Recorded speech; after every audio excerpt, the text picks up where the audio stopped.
Testing, testing, testing.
Ready, Mr. Chair.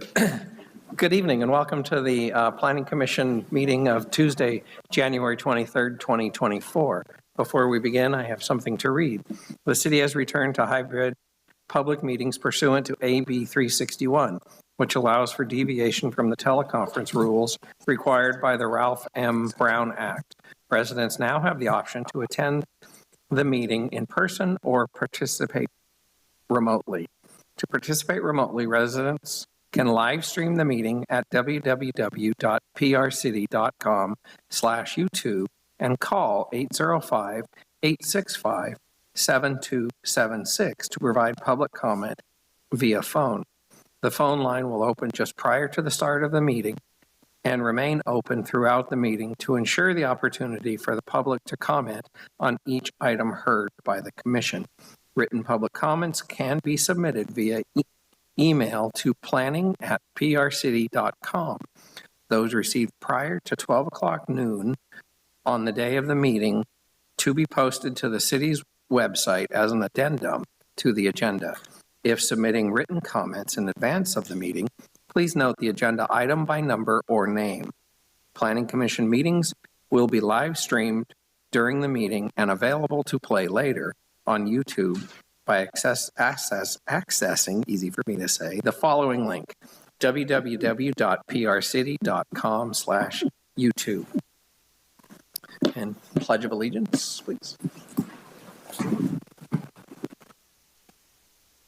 I pledge allegiance to the flag of the United States of America and to the republic for which it stands, one nation, under God, indivisible, with liberty and justice for all.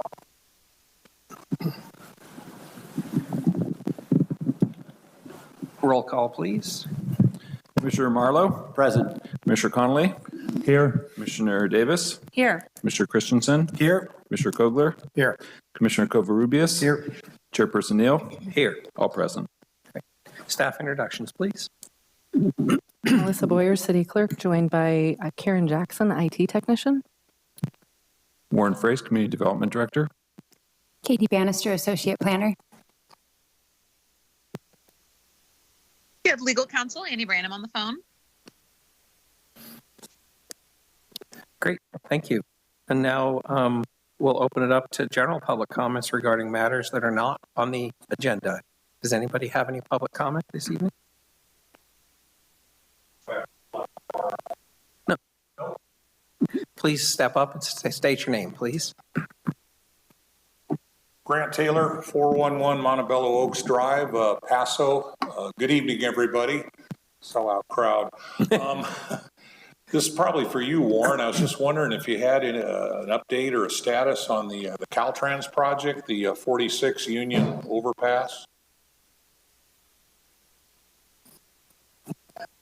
Warren, do we have an update on the 46 overpass? Yeah, we can give you a brief one if you'd like. Yeah. So that project is a project. It's a partnership between the city of Paso Robles and Caltrans. The project is the Union Road overcrossing.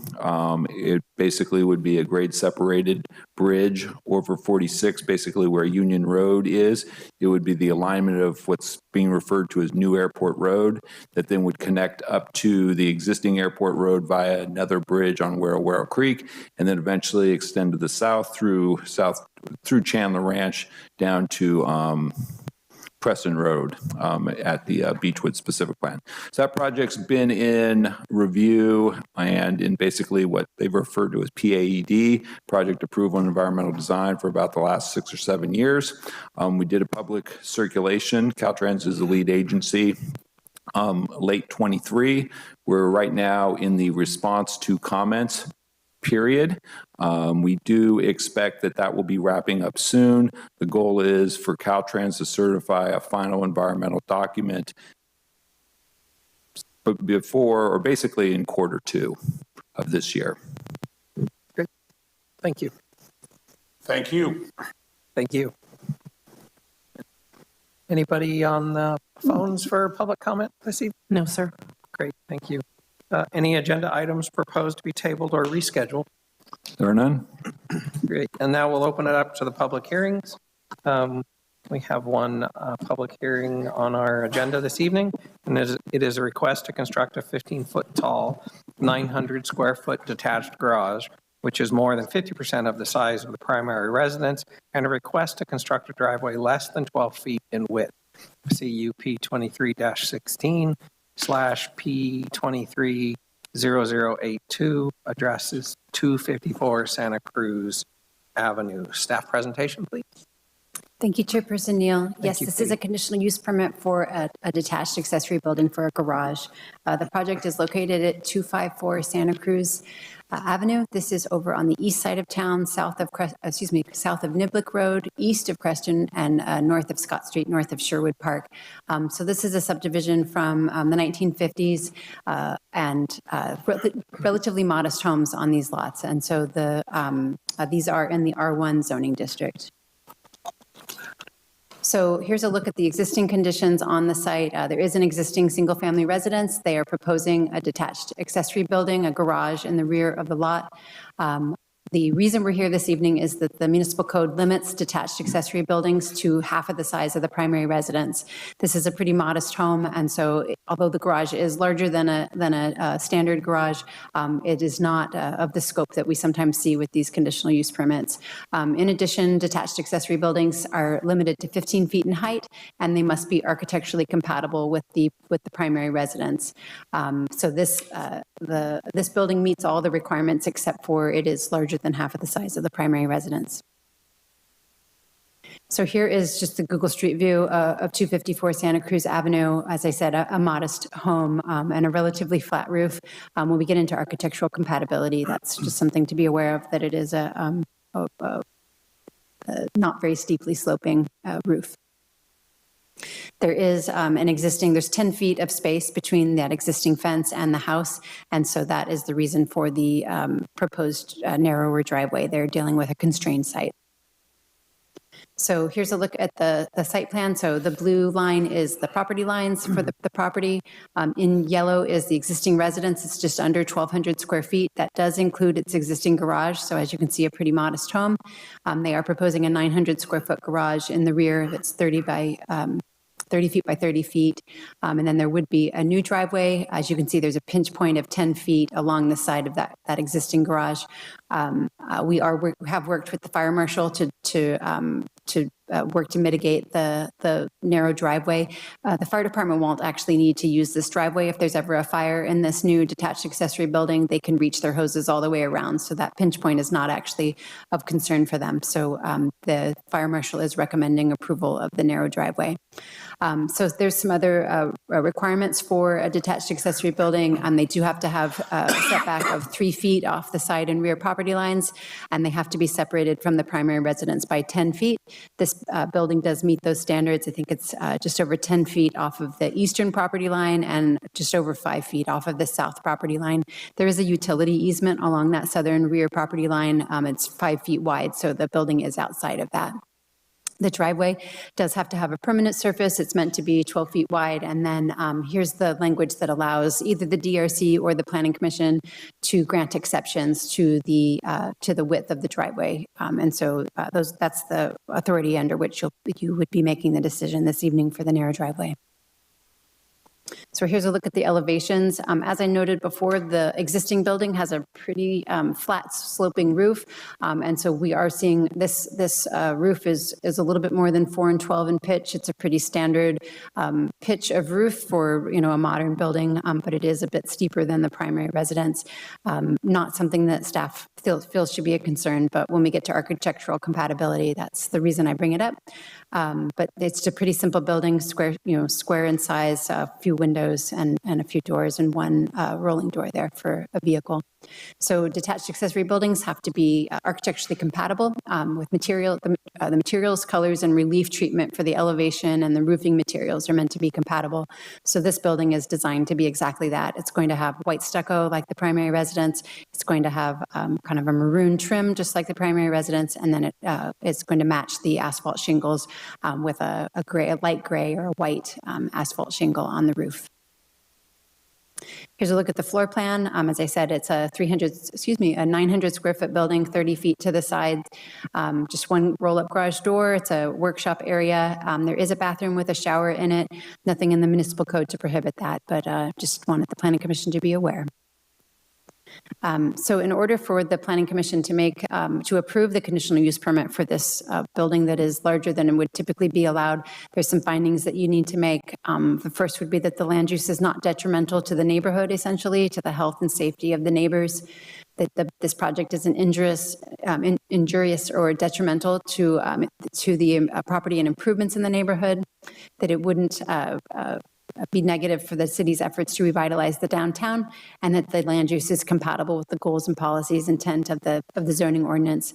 Obviously, a detached garage is something we typically see in residential districts, and there's nothing unusual proposed for this structure. It just happens to be a modest-sized home and a relatively large-sized garage.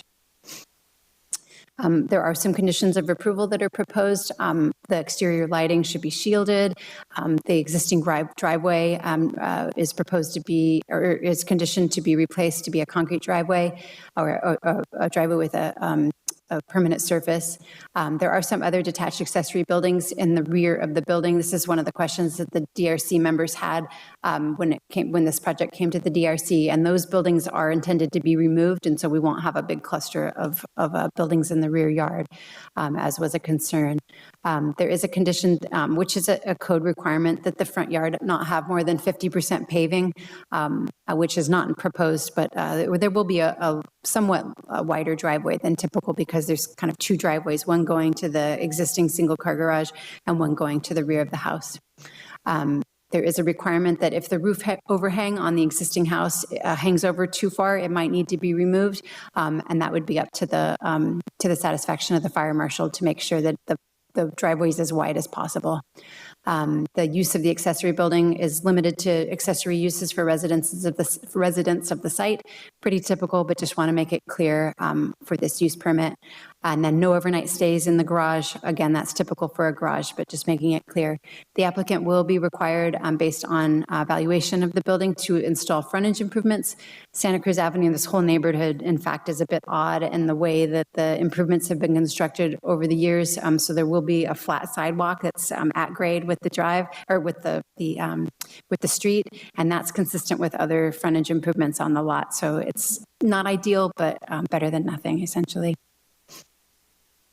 So the Planning Commission does need to make a determination about CEQA. Staff is recommending a Class 3 exemption, which is for the construction of small structures, which does include accessory structures. We don't anticipate any environmental impact due to the project. As always, the Planning Commission has options. The first would be to adopt the draft resolution as it's presented, which would approve the conditional use permit and as well as the driveway exception. And that would be based on the findings that you need to make in the resolution and subject to those conditions of approval. If any of the conditions of approval need amendments, that would be your second option, would be to amend and adopt the draft resolution. If you feel you need more information, you can refer the project back to staff. Or if you feel that you can't make any of the findings, you could deny the conditional use permit this evening. Staff is recommending that you approve the draft resolution to approve conditional use permit 23-16 in order to approve the project. And that concludes my report. Great, thank you, Katie. I'll open up to the commission if anybody has any questions. Commissioner Covarrubias. So I was on DRC and I had a lot of questions answered there. My only clarification is on the concrete being added for the driveway. Katie, does that include the existing garage? So it means that whole frontage part will be concreted? I couldn't remember if we answered that in DRC. That's correct. The site plan that is in the resolution does not show the improvements to the driveway. It is conditioned for that to happen, and we were provided with an exhibit, just kind of some lines drawn on the aerial. I'll see if I can point it out.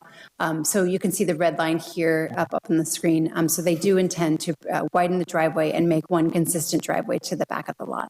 Okay. To the existing garage and to the back of the lot. Okay, that was all I had for now. Okay, thank you. Commissioner Kogler. Thank you, Mr. Chair. Katie, if somebody was going to build just a freestanding ADU in this rear portion of this lot, how big could that be? It could be 1,200 square feet. Okay. This relates, when I was looking at this one, relates to a bigger picture in my mind. Traditionally in zoning, before ADUs became part of our lexicon, one might look at this and say this is way out of balance with the size of the house. But in this era, when you can put a 1,200 square foot building, should we be rethinking this provision in our code that says that an accessory building like a garage can only be half? just a broader question, since we're looking at ordinance changes anyway, is there something there to investigate? I don't know, but I just want to make note of that. I do have a question specific in the staff report on page 4 of 32, the paragraph of analysis and conclusions, the second line up from the bottom. I think this is just wording, but it states proposed conditions would limit the use of the structure to most commercial uses. And I think that's meaning it's precluding most commercial uses. Is that, I just wanted to make sure that was correct. That is accurate. If you look at the actual condition, which is on page, There is a condition, I know that deals with that. yeah, it's on page 12 of your packet. So the way the condition is written, ongoing use of the detached accessory structure shall be limited to uses accessory to residents living on the site. Any commercial use of the structure shall be limited to businesses allowed as a home occupation business, specifically excluding automotive repair, automotive service or repair, and commercial storage. Okay. And my final question is the condition that's in here about no overnight stays, if you will. Is that strong enough to send the message that this is not intended to be a habitable structure the way it's proposed?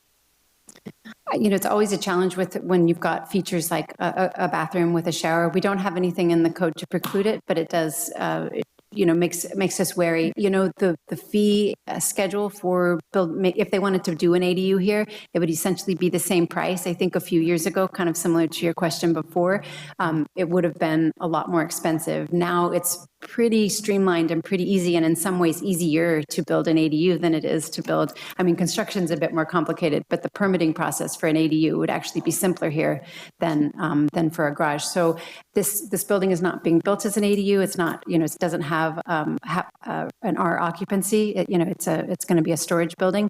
But the reason I put the condition in there was because of the bathroom with shower. Sure. I understand it. Thank you. Commissioner Christensen. Thank you. Katie, just a couple questions. I was on DRC for this, but these are just follow-ups. Just clarification, did they already submit for the existing garage? I know you've got notes in there. I know they were talking about the old garage to become living space. If this is approved and they're able to build this, is that still?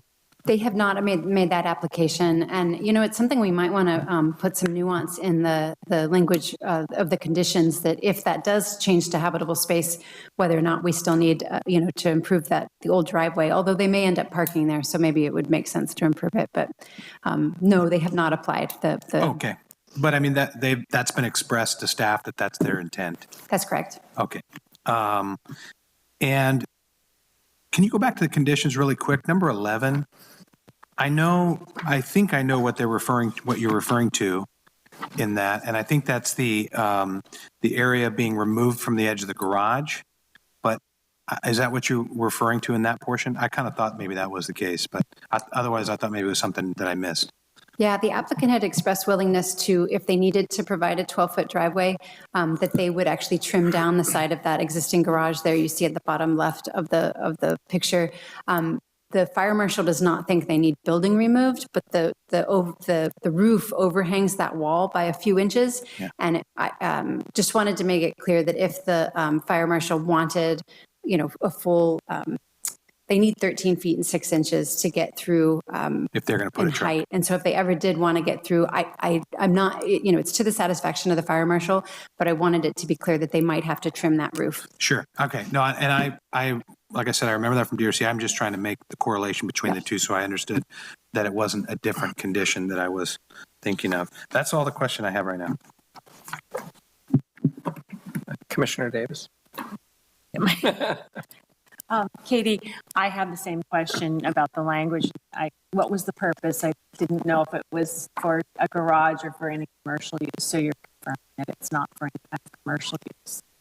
Our understanding it's for, garage, workshop type, just residential, accessory use. But the conditions are intended to make it clear that it's not, it's not being permitted as a commercial business, space for commercial business. And I know it meets the height requirements. Is this in any fashion? I mean, do the neighbors know, or is there any notification that goes to the neighbors? And have we heard anything from the neighbors? Just curious if you've got any feedback. Yes, that's correct. We did send a postcard to all neighbors within 300 feet. We send to both the owner of the property of record and then also to the tenants who might be living in the on the site. So we do send 2 notifications to each property within 300 feet. And we To did the not hear. neighbors adjacent to it, basically. Correct, yeah. Okay, so no feedback then from the neighborhood. I think I have everything. Did the applicant ever express flexibility of meeting the size requirements rather than exceeding it to that extent? Was there ever any discussion of maybe downsizing a little bit? We have not had that conversation. Unfortunately, there is a language barrier with this particular applicant, as primarily a Spanish speaker. So we've mostly been working through their draftsperson. And, this is what the applicant had wanted. And, we didn't discuss it at DRC, so that's not a conversation I've had, no. Commissioner Conley. Thank you. Yeah, Katie, I was on the DRC too, and I had a similar concern that Commissioner Christensen had about the overhang. If the owner has a vehicle that's of any height or comes in with an RV, that overhang could be problematic. But if that's, I guess that's mainly their concern, but if the fire department has a concern, the overhang could be an obstruction to getting through that driveway. So that was a similar concern that Commissioner Christensen had. I didn't hear in your presentation how the proposed driveway would interact with the existing driveway. Has that been resolved since our meeting? Yes, the draftsperson tells me that they would be putting in new concrete that leads up to that existing roll-up door. So you would have one driveway that would terminate half, the right half would terminate at that existing garage door, and the more easterly half would continue on to the backyard. But in the front yard, you would see one driveway. Okay, so how does it intersect with the street? Do they put curb and gutter, or what's happening there? So Dante, the senior development review engineer, I had to think about his title, is on the line. So when I run afoul, Dante, please feel free to correct me. So there is not adequate height on this street. So there'll actually be flat sidewalks, and it will be a somewhat awkward. It's not awkward in the sense that cars can certainly drive because it's all at grade, but it won't be a traditional driveway approach. There won't be a ramp, there won't be a curb, but there will be sidewalk, and then it'll kind of, it's going to be at the same grade essentially with the sidewalk to the driveway. And it'll just meet the street and it'll just be like a roll joint at the street? Correct. Yeah, okay.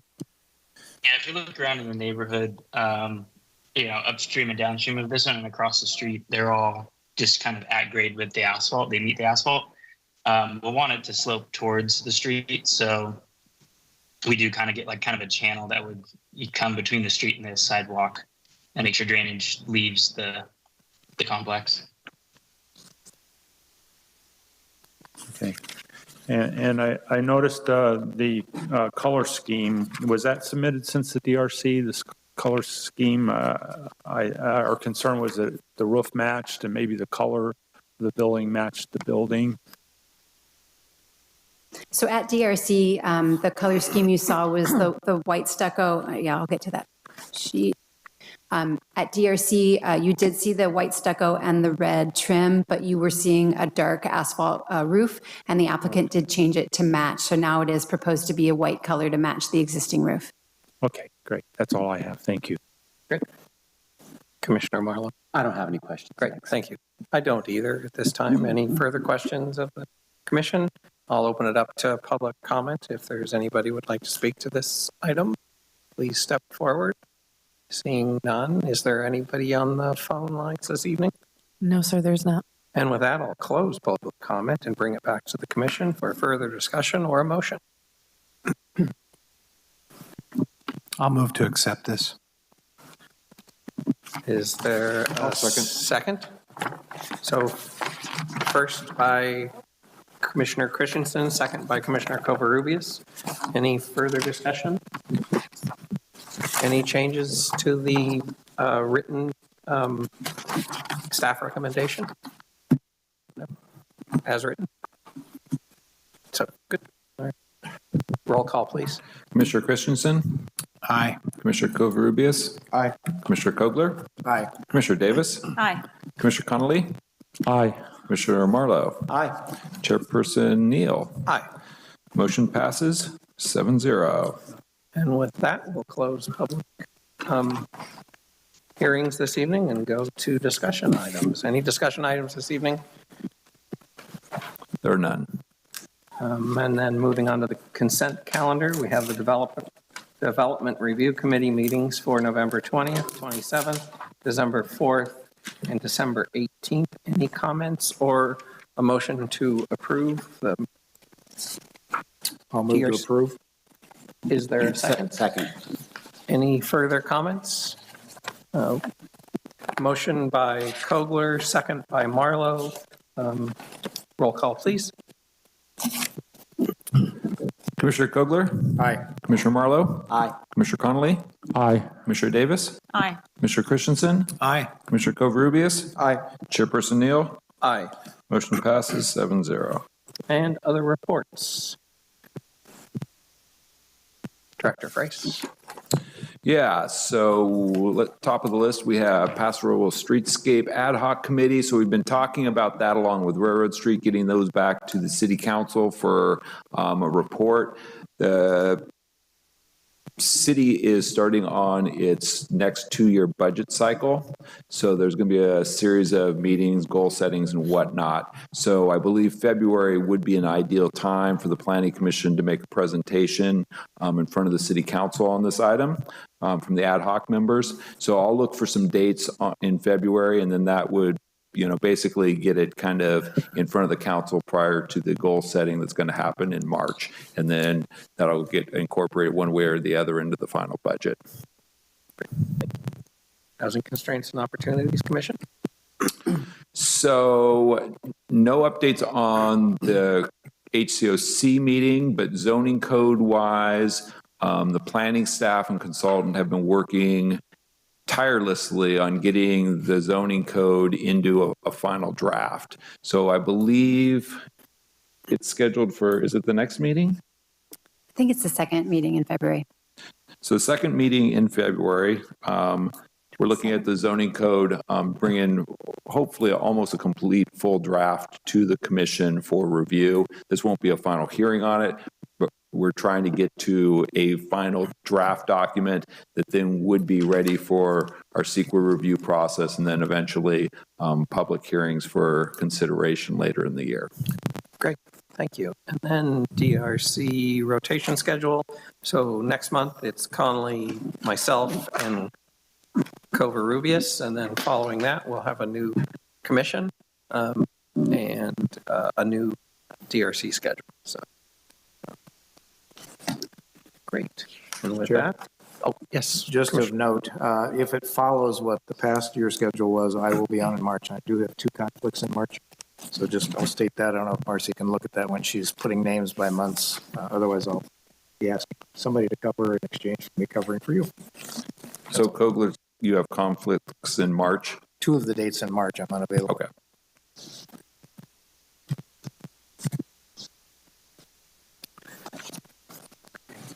and planning commissioner comments. Commissioner Marlowe, any comments this evening?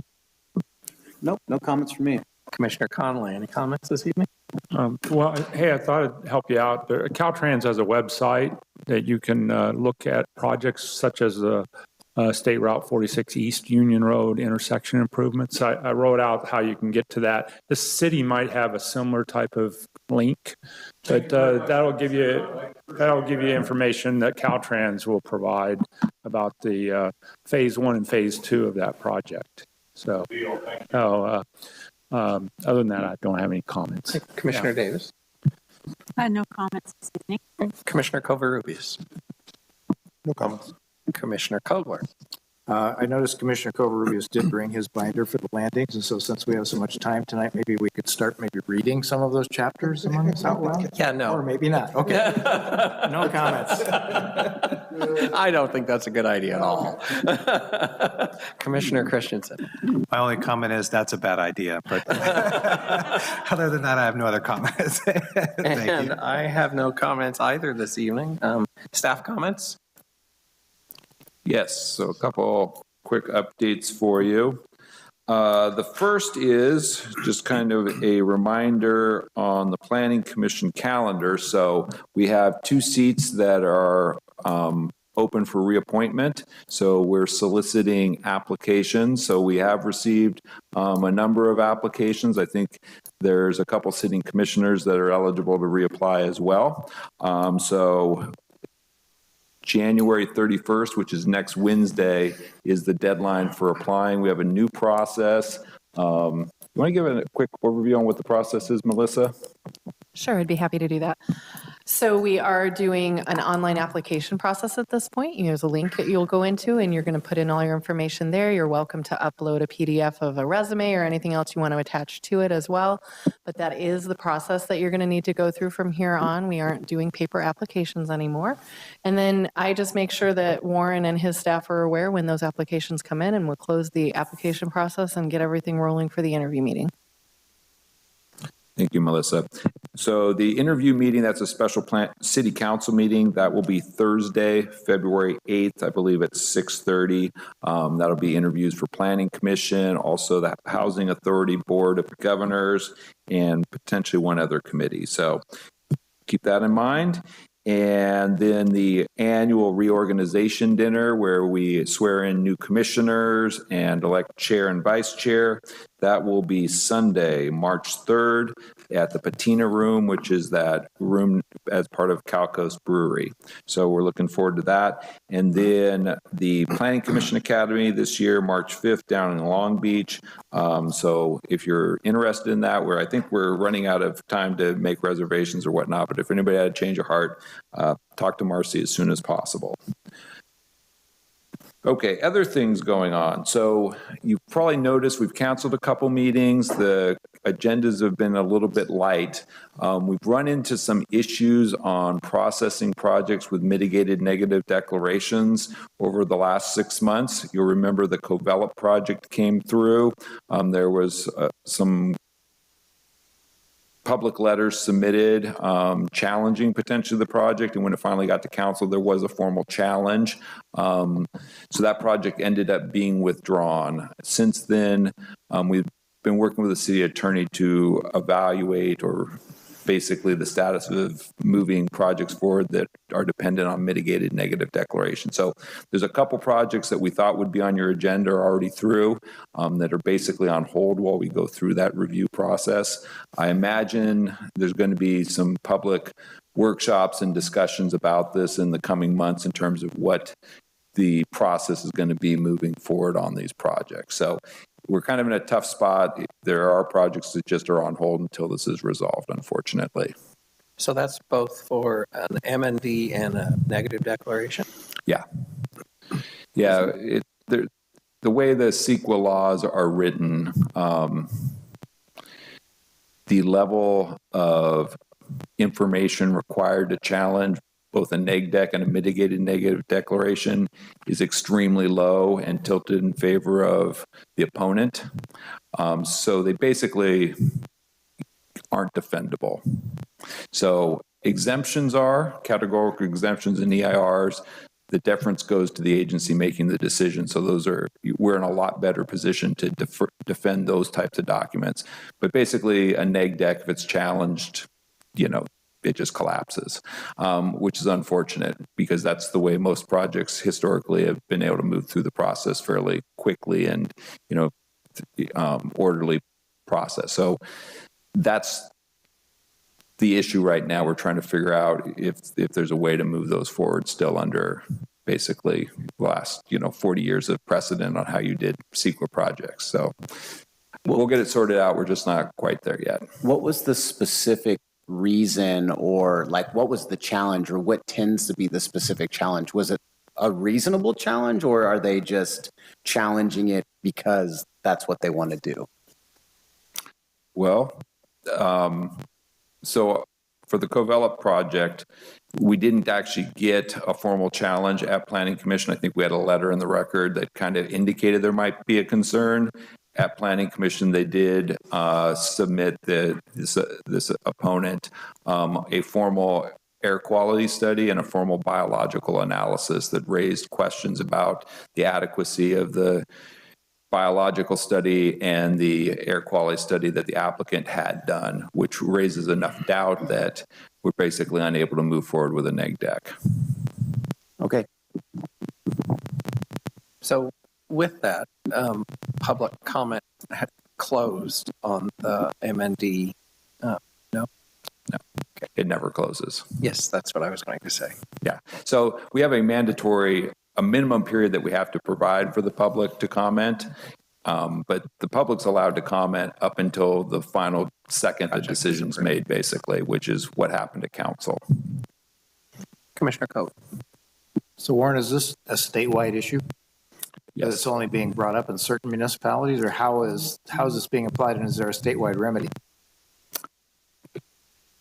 So this is an issue that's been going on for years and gathering steam. It's primarily been an issue in the bigger urban areas, Southern California and the Bay Area. It's been kind of working its way up and down the coast, and it's hit us.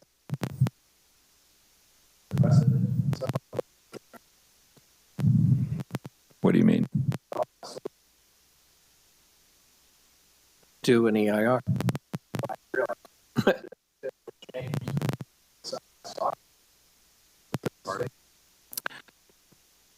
So the state has talked about CEQA reform for decades. It never moves forward. And I think based on a number of political issues, it's not likely to change at the state level.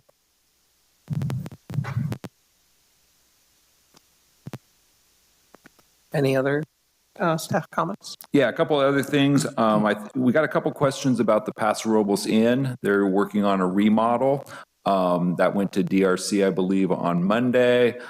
There's going to be some changes to the lobby, but that is basically a National Register level historic building. So they can't make any character changing modifications to the exterior of the main building in the lobby. So there's some existing windows that are going to be converted to doors, but they'll look exactly the same. And the rotating door, that's a character defining feature.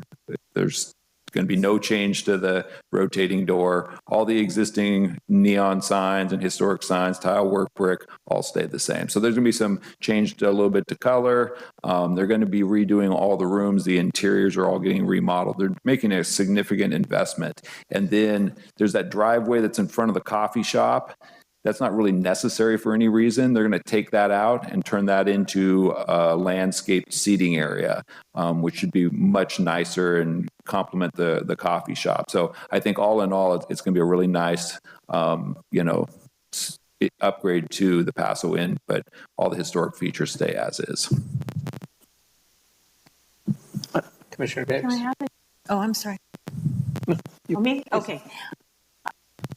Can I have the new owner's name? I think it's KSL Resort, something like that. Yes, I mean, Yeah. It is a big resort. I don't know exactly the name Yeah, of I the think, owner. yeah, they're KSL, out of, okay. I think it's KSL out of, I think they're out of Irvine. And we were exchanging emails or actually phone conversations. Do we have someone outside of city staff that's maybe working with them to explain the value of the historic preservation, maybe what they do to the bar again? I mean, there's a lot of comments on what they do even within, and I know that's not our purview, but is there a community spokesperson to help them find that linkage with the community? So staff's been working with them. They have a good architect on staff, and that we had regular meetings with them. So they've hired good architects. Those architects have a good working relationship with city staff. Okay, thank you. I appreciate it. Commissioner Khan. Yesterday, Commissioner Christensen and Covarrubias, myself, were at the DRC, and what they presented looked very good. Looked in line with the historic nature of the structure and the building and the history of it. And it improved the walkway, and it actually lined things up with the existing crosswalk that crosses Spring Street, and kind of enhances their coffee shop. So I thought overall with the landscaping, it was a positive thing. There was some concern about delivery trucks and how they circulate. They have to address that. but it was, overall, I thought it was a very good proposal. We'll see. I don't know if that comes to the commission, but it was, we were very happy with it. Yeah, it's done at DRC. So we have a caller that I think wants to comment. If you'd want to entertain a public comment at this point. Great. Melissa? It is Jan Albin. Hi, Jen. Yes. Hello, please begin. Hello. Yes. I'm sorry, what? Yes, please begin. Jen, we can hear you. You Who can am I talk. speaking with? This is All right, thank you. I had a comment or a question about the Paso Robles streetscape, and just wondering if anything was going to be discussed about not only the Paso Robles Street, but Railroad Street also, where they intersect with 13th Street, because those areas are so impacted by traffic as they are. So with new traffic, dumping into that intersection, is there a plan to possibly upgrade those intersections? great. I think the commission put together a ad hoc committee for the Paso Robles or Railroad Street. And then we're doing it again for the Paso Robles Street. And those, I think has the Railroad Street gone to the council? No. So, Commissioner. So I think in terms of the caller's question, there's kind of two things. The Planning Commission has been working on a streetscape design plan for both Railroad Street and Paso Robles Street. And the intent there is to improve the appearance and the function of those corridors, especially for pedestrians. In terms of improvements on 13th Street, Creston, which is the major traffic thoroughfare, there aren't any improvements as part of what the Planning Commission looked at. But the city is working on improvements to the signal at Paso Robles Street and 13th Street. That's actually a development requirement for both the Olson specific plan and the Beechwood specific plan. Those permits are ready to issue. We do expect not only that signal, that whole series, there's 3 signals in a row, basically across the river. All those signals are going to be upgraded with additional turning movements and improved operational computers to make them work better with the existing traffic. So that is something that will likely be installed in the next 6 months. Great, thank you. Does that answer your question? Excellent. It does. It's an excellent answer. Thank you very much. Just what I've been thinking about. Thank you. Great, thank you. And then just one final update. So we did circulate the public review draft of the landing project, and we have now received a formal amendment to the project description from the project applicant. So we're in the process of reviewing that. It's likely we're going to modify the EIR. It's possible there'll be a recirculation of that document coming. We're really early in that process, but just know that that existing document's now on hold.